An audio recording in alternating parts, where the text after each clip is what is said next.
শ্রম কাকে বলে? প্রশ্ন কি? শ্রম কাকে বলে? কোন বস্তু, কোন দ্রব্যের উৎপাদনে বা রাষ্ট্রের সেবায় ব্যক্তির একক বা একাধিক ব্যক্তির একক বা যৌথ প্রয়াস প্রচেষ্টাকে শ্রম বলে।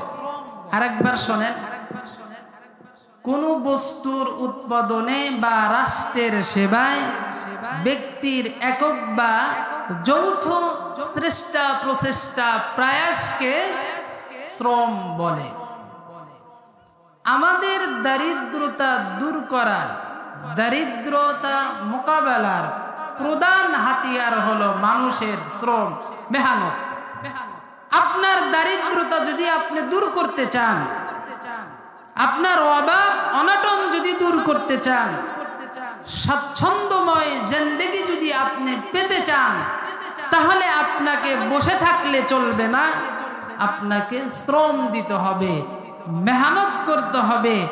মেহনত শ্রমের মাধ্যমেই আপনার দারিদ্রতা দূর হবে।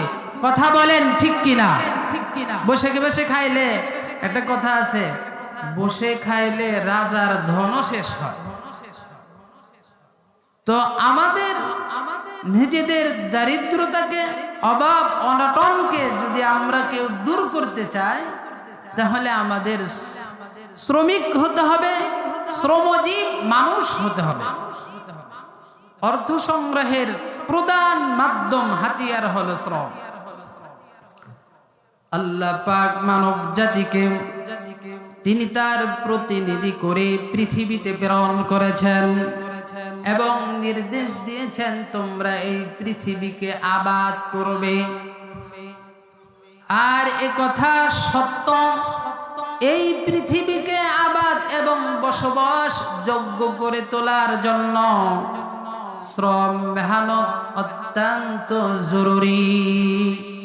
শ্রম দিলেই, শ্রমজীব মানুষ যদি, সমাজের সব মানুষগুলি যদি শ্রমিক হয়ে যায়, শ্রমজীব হয়, মেহনত করতে থাকে, জাতি যদি অলসতা দূর করে, অলসতা দূর করে শ্রম দিতে থাকে, তাহলে পৃথিবী আবাদ যোগ্য হবে, পৃথিবী বসবাস যোগ্য হবে। কথা বলেন ঠিক কিনা?